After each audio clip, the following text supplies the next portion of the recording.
Avant de devenir un artiste polyforme, Doumé a eu un passé industriel. Pendant 19 ans, il a été modeleur-molliste et évidemment, ce passé industriel lui a sacrément servi quand il est devenu artiste plasticien. Alors aujourd'hui, il travaille avec le bois, l'acier, le bronze ou encore le plastique. Et vous allez le voir, il est toujours fasciné par le grand. Donc ça, c'est un poste à souder qui me permet de souder le métal. Ici, une scie à onglet pour tout ce qui est découpe de bois et plastique et aluminium. Et une tronçonneuse avec laquelle je découpe tous les châssis en métal. C'est un paradoxe chez Doumé. Son atelier est tout petit, c'est pourtant là qu'il crée ses œuvres, dont la taille est toujours conséquente.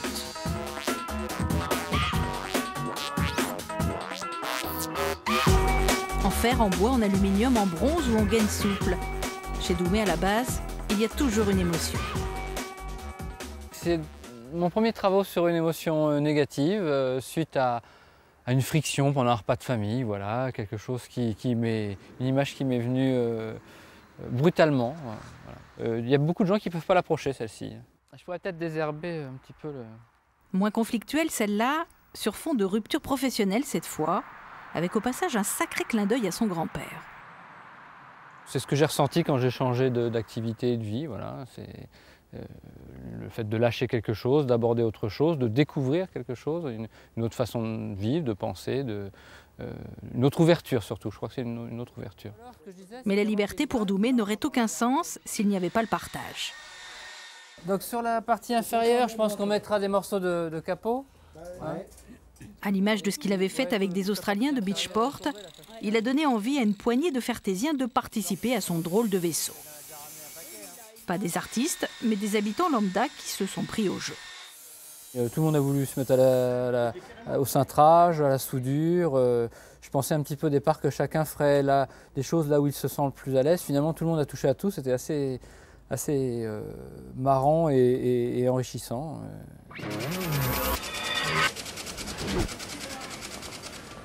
Un déluge pour toi. Une voix grave, des textes raffinés et un univers joyeusement mélancolique. Bertrand Belin fait escale au Bouillon, une excellente programmation du Festival de Travers. C'est une pièce manquante qui cherche à créer le trouble chez le spectateur. La chorégraphe Castelroussine Cécile Loyer s'appuie cette fois sur la tempête de Shakespeare, peut-être pour nous déconcerter un peu plus.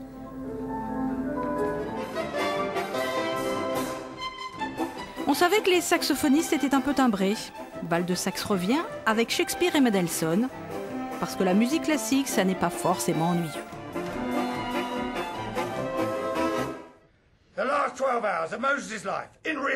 D'accord, c'est en anglais, mais ça n'est pas une raison pour ne pas y aller. The Table, petit bijou de marionnettes décapant et drôle. Et puis pour les nuls, il y aura les surtitrages.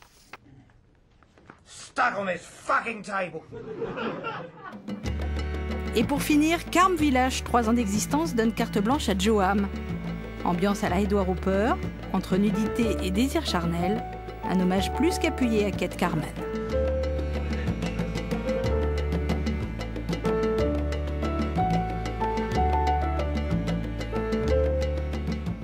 C'est fini pour aujourd'hui. Prochain agenda vendredi, même heure. En attendant, n'oubliez pas de sortir et très bon week-end.